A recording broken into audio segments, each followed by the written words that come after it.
hari ini perkenalkan nama Ibu Rojalia Berusmiri. Kalian bisa panggil lebih singkatnya lagi Ibu Lia. Hari ini Ibu mau ajak kita untuk belajar pembelajaran kelas 4 hari ini. Tapi sebelum kita belajar, Ibu mau ajak kita untuk berdoa hari ini. Ayo anak-anak, kita mau berdoa. Lipat tangan, tutup mata, kita mau berdoa. Tuhan Yesus, terima kasih buat setiap berkat dan kasih Tuhan dalam kehidupan kami. Hari ini kami mau memulai pembelajaran kami. Tuhan berkati pembelajaran kami dari awal, pertengahan, sampai akhirnya. Sama-sama kita katakan amin. Oke, kita akan menyanyikan sebuah pujian buat Tuhan. Kita akan menyanyikan pujian Kasih Allah.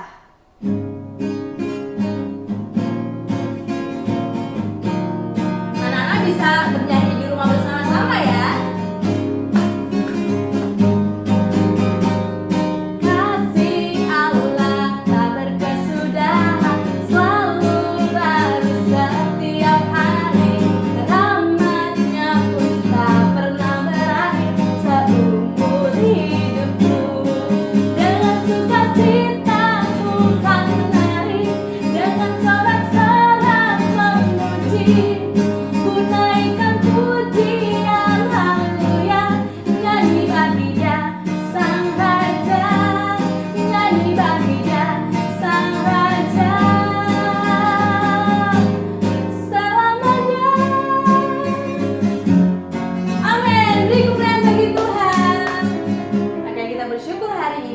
Hari ini anak-anak bisa membuka bukunya, yaitu halaman 18.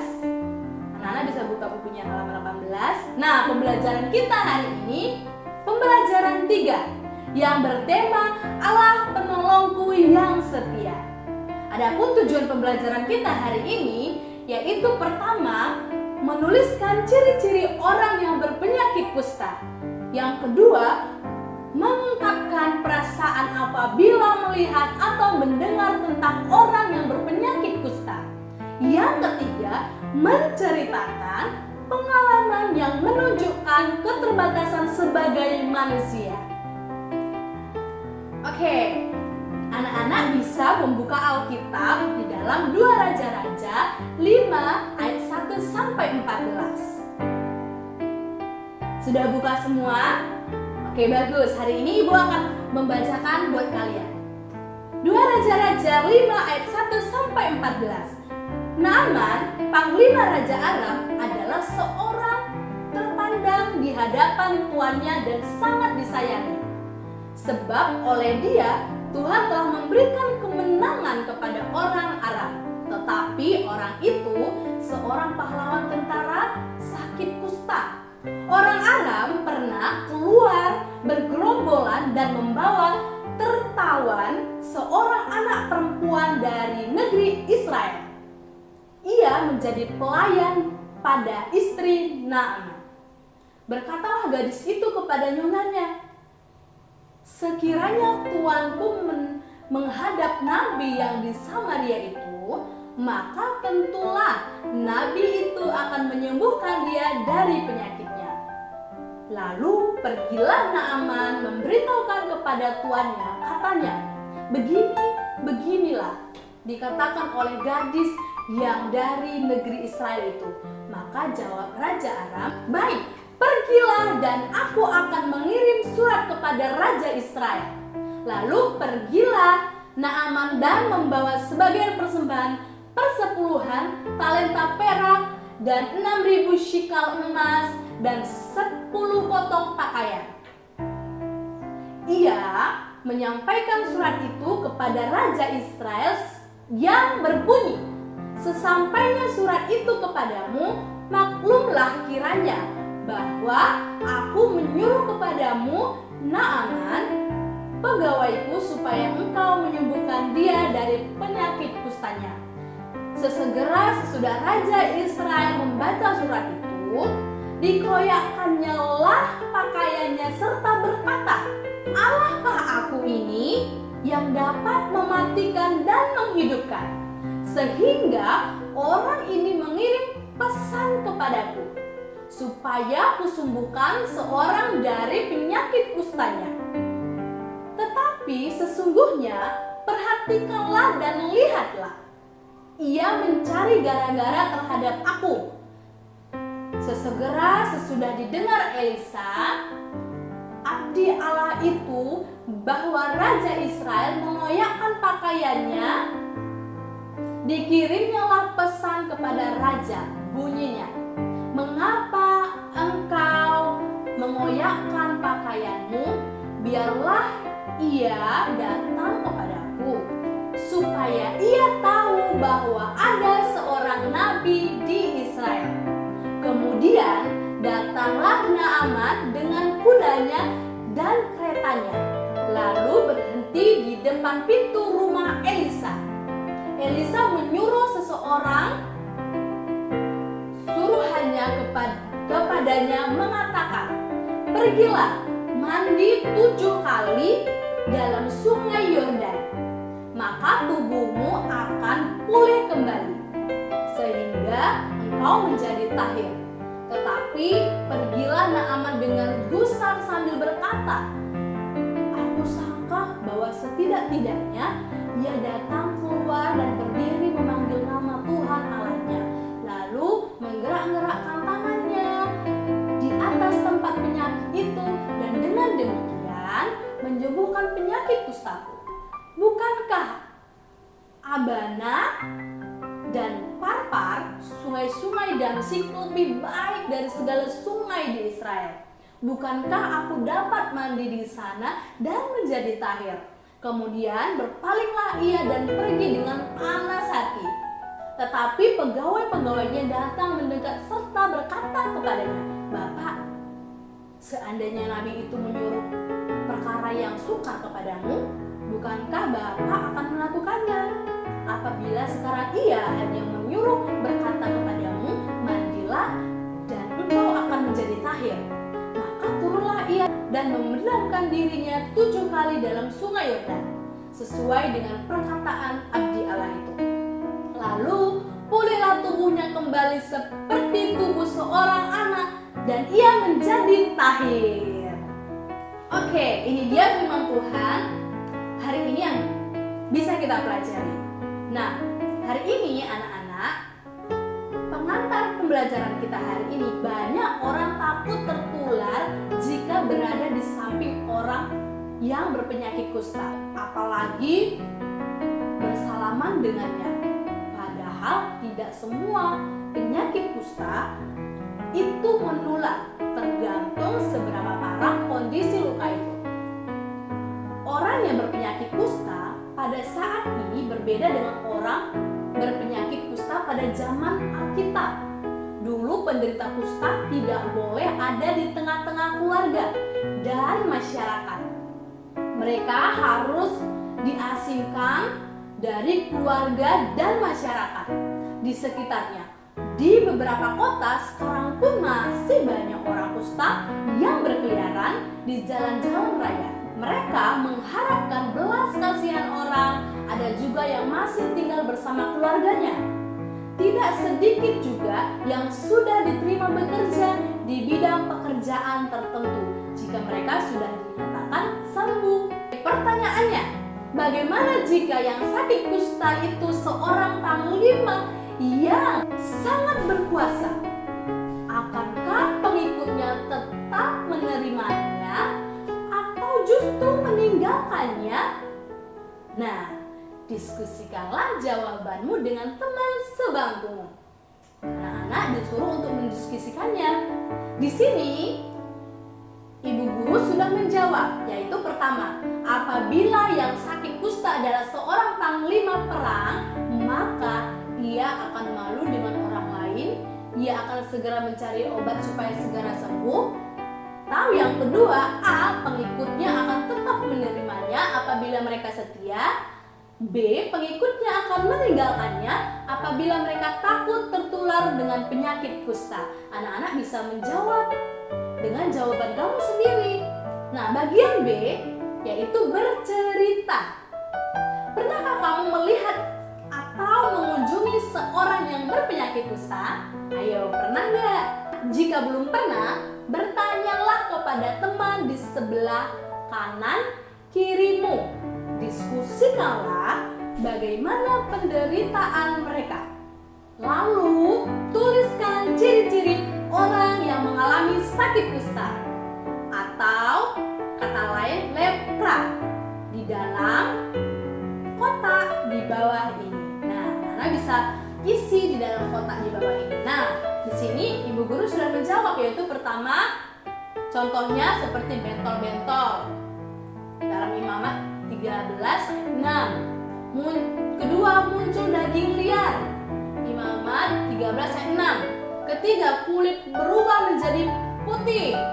Keempat, bengkak di kulit. Kelima, keluar bulu putih. Wah, betapa seramnya hal-hal itu jika terjadi dalam hidup kita. Itu adalah ciri-cirinya. Anak-anak bisa isi ya. Untuk selanjutnya, bagaimana perasaanmu jika kamu melihat mereka? Atau jika kamu belum pernah melihatnya? Bagaimana perasaanmu ketika mendengar penderitaan mereka? Tulislah perasaanmu di dalam kotak di bawah ini. Kita sudah ada kotak di bawah ini untuk kita menulis jawaban.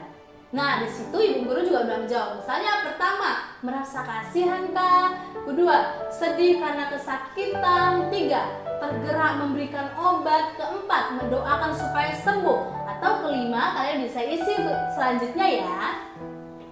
Nah, bagian C dalam pembelajaran agama kita, mendalami Alkitab. Bacalah 2 Raja-Raja 5 ayat 1-14. Tadi kita sudah baca ya, hari ini kita akan membaca lagi. Lepra atau kusta adalah salah satu penyakit yang paling ditakuti pada zaman Alkitab. Ada yang menular, ada yang tidak dapat disembuhkan, bahkan dapat mengakibatkan kematian. Tetapi ada juga yang dapat disembuhkan. Mereka yang berpenyakit kusta biasanya diusir keluar kota dan ditinggal di sebuah perkampungan yang dikucilkan dari lingkungannya. Naaman, seorang panglima Raja Aram. Aram itu terletak di daerah sebelah utara kanan. Aram juga merupakan nama keturunan Sem. Dalam Kejadian 10 ayat 22, cucu Nahor dan keturunan Asyur, 1 Tawarik 7 ayat 34. Naaman Raja Aram itu sendiri tidak disebut dengan jelas. Mungkin tidak terlalu penting karena yang mau ditonjolkan pada bacaan ini adalah tentang Naaman, panglima Raja Aram. Naaman disayangi oleh raja karena ia seringkali memenangkan pertempuran dan memberi kemenangan bagi bangsa Aram. Naaman pada waktu itu menderita penyakit kusta. Bilang aja penyakit kulit seperti itu. Mungkin pada waktu itu penyakit kusta Naaman masih sangat ringan sehingga ia masih dapat berperang. Pada waktu itu di rumah Naaman ada seorang anak perempuan yang berasal dari bangsa Israel. Alkitab tidak menyebutkan nama anak perempuan itu, tetapi ia sangat berani dan beriman ketika ia mengusulkan agar Naaman pergi ke Samaria untuk menemui Elisa.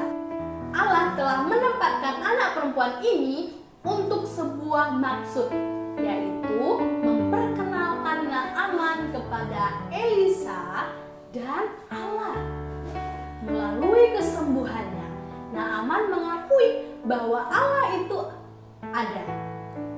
Sangat menarik bila kita melihat cara Allah menyembuhkan Naaman melalui Elisa. Sebagai seorang pahlawan dan dihormati banyak orang, Naaman mungkin berpikir ia akan diperlakukan secara istimewa dan berbeda dengan orang-orang biasa. Namun ternyata Elisa hanya menyampaikan pesannya melalui seorang hamba. Perintahnya pun sederhana, yaitu Naaman harus mandi 7 kali di sungai Yordan, maka ia akan sembuh. Perintah Elisa ini membuat Naaman bingung dan bertanya-tanya, tidak adakah yang seharusnya Elisa lakukan? Misalnya memanggil-manggil nama Tuhan, menggerak-gerakkan tangannya sehingga penyakit akan sembuh. Namun para pegawai yang ingin melihat kesembuhan Naaman mendesaknya untuk melakukan apa yang Elisa perintahkan. Bukankah jika Elisa menyuruh sesuatu yang sulit pun, Naaman akan melakukannya demi kesembuhan dirinya? Akhirnya, Naaman pun melakukan apa yang diperintahkan Elisa dan ia pun sembuh. Dari kisah ini, kamu belajar bahwa Naaman walaupun seorang panglima besar dan bisa mengalahkan banyak musuh, ternyata tidak mampu untuk menyembuhkan penyakitnya. Hanya satu orang yang menyembuhkan penyakitnya, yaitu Allah. Nah, bagian D, kita bersyukur karena Allah menolong kita. Allah sebagai sumber pertolongan tidak hanya menolong ketika kita sedang sehat, tetapi juga ketika kita sedang sakit. Tidak hanya dalam sukacita, tetapi juga dalam duka cita. Bahkan dalam berbagai situasi yang kita alami. Sehebat apapun, kita tetap manusia yang penuh dengan keterbatasan. Pertolongan Allah kita butuhkan dan rasakan bukan hanya ketika sedang bersukacita, namun juga ketika kita dalam masalah. Pertolongan Allah itu menunjukkan bahwa Dia tidak pernah meninggalkan kita. Allah selalu bekerja dalam hidup kita. Misalnya, Allah memberi hikmat sehingga mampu membedakan mana yang baik dan mana yang buruk. Mengingatkan supaya kita jujur ketika kita sedang menghadapi ulangan. Bersyukur atas makanan, bersyukur atas minuman, dan keluarga. Pertolongan Allah ini membuat kita harus bersyukur kepadanya. Nah, sekarang tulislah salah satu pengalaman ketika Allah menolong. Nah, contohnya dibuat seperti ketika kelas saya pernah mengalami sakit. Misalnya ketika kelas 1, ketika kelas 2 sampai kelas 6, saya pernah mengalami sakit. Batuk-batuk. Contohnya, saya diajak papa, mama berdoa meminta kesembuhan kepada Tuhan. Hari berikutnya, Tuhan menjawab doa saya. Saya berterima kasih kepada Tuhan karena telah mengobati penyakit saya. Melalui pengalaman ini, saya semakin percaya kepada Tuhan Yesus adalah sumber hidup saya. Sekarang bagian E, memahami penderitaan orang sakit. Apakah kamu pernah mengunjungi orang sakit? Apakah anak pernah mengunjungi orang sakit?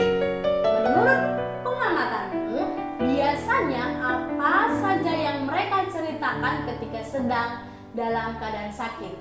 Tuliskanlah pengalaman kamu. Nah, contohnya pada saat teman saya bernama titik-titik atau bernama Andi Putri sedang sakit, sakitnya demam atau tipes, saya mengunjungi di rumah atau di rumah sakit. Saya merasa sedih melihat kondisi teman saya yang terbaring lemah di kamar tidur. Dia mengatakan supaya menjaga kesehatan tubuh dengan olahraga dan makan makanan yang sehat supaya tidak mudah terserang penyakit. Kami berdoa bersama kepada Tuhan Yesus supaya Ia segera menyembuhkan penyakitnya.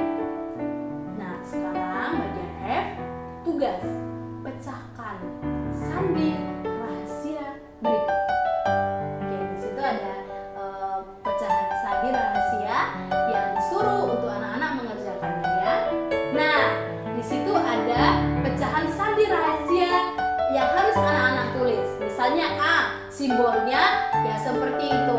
Nah, di bagiannya B, C, D, E sampai dengan Z. Nah, di situ ada pecahan simbol-simbol rahasia yang harus anak-anak pecahkan. Nah, soalnya misalnya seperti itu yang ada di soal kamu. Nah, jawabnya apabila ia jatuh tidaklah sampai tergeletak, sebab Tuhan menopang tangannya. Oke, itu cara memecahkan jawabannya. Sekarang di situ kalian sudah lihat pecahan-pecahan soal tadi. Apa yang kamu pahami dari kalimat tersebut? Khususnya jika dihubungkan dengan pelajaran Allah penolongku yang setia. Nah, di sini Ibu sudah jawab, apabila saya hidup dalam kehendak Tuhan dan saya diizinkan mengalami masalah, maka Allah akan menopang tangan saya karena Ia adalah penolong yang setia. Oke, dari pembelajaran kita hari ini anak-anak, kita memasuki rangkuman. Sehebat-hebatnya manusia, kita tetap membutuhkan pertolongan Allah. Baik ketika kita mengalami sukacita maupun ketika kita sedang mempunyai masalah atau duka cita. Seperti yang dihadapi oleh Naaman ketika ia sedang sakit kusta. Naaman percaya bahwa Allah adalah Allah yang berkuasa, hanya Allah lah yang menyembuhkan dia dari sakit kustanya atau dari penyakit kustanya. Kita pun seharusnya menyadari bahwa kita tetap membutuhkan Allah karena Dia sumber pertolongan yang utama dalam hidup kita. Tidak ada yang bisa menandingi Tuhan kita, menandingi Dia. Nah, anak-anak, tadi kita sudah belajar tentang cerita Naaman. Kita tahu Naaman tadi dia memiliki penyakit kusta yang sangat mengerikan pada zaman Alkitab pada saat itu, pada zaman dahulu pada saat itu. Nah, sekarang juga di bangsa kita Indonesia ini atau seluruh dunia ini kita juga bisa melihat penyakit yang mengerikan dan membuat orang takut, yaitu COVID-19. Nah, di mana banyak orang yang terkena, banyak korban jiwa yang berjatuhan. Nah, itu membuat kita takut, membuat kita gentar. Tapi ingat anak-anak, kita harus percaya selalu bahwa sebagai orang-orang percaya, kita anak-anak Tuhan akan selalu dalam perlindungan Tuhan. Anak-anak tetap berdoa, tetap setia. Bagaimana Tuhan menyelamatkan Naaman, menyembuhkan Naaman dari penyakit yang sangat mengerikan itu, Tuhan juga bisa menyembuhkan kita dari COVID-19 atau memberi kita kekuatan semangat dari apapun. Sekarang Ibu mengajak kita berdoa buat teman-teman kamu yang mungkin saat ini terkena penyakit COVID, ataupun orang tua, papa, mama, kakek, nenek, ataupun saudara. Mari kita berdoa, karena dengan doa atau doa orang benar besar kuasanya. Tuhan bisa menyembuhkan semua saudara-saudara kita. Mari kita berdoa anak-anak, kita berdoa, lipat tangan, tutup mata, kita mau berdoa. Terima kasih Tuhan buat pembelajaran agama hari ini. Kami tahu bagaimana Tuhan menolong Naaman dari penyakit kusta yang sangat mengerikan pada zaman itu. Kami percaya Tuhan, Tuhan juga bisa menyembuhkan teman-teman, saudara kami, ayah, ibu kami dari penyakit COVID yang pada saat hari ini mereka alami Tuhan. Kami percaya Tuhan bisa menyembuhkan mereka, Tuhan bisa memulihkan mereka. Dan kami juga percaya Tuhan bisa menyembuhkan atau Tuhan Yesus bisa memulihkan bangsa negara kami dari wabah COVID-19 ini. Kami serahkan bangsa negara kami ke dalam tangan kuasa Tuhan. Kami juga menyerahkan saudara-saudara kami, orang tua kami ke dalam tangan Tuhan.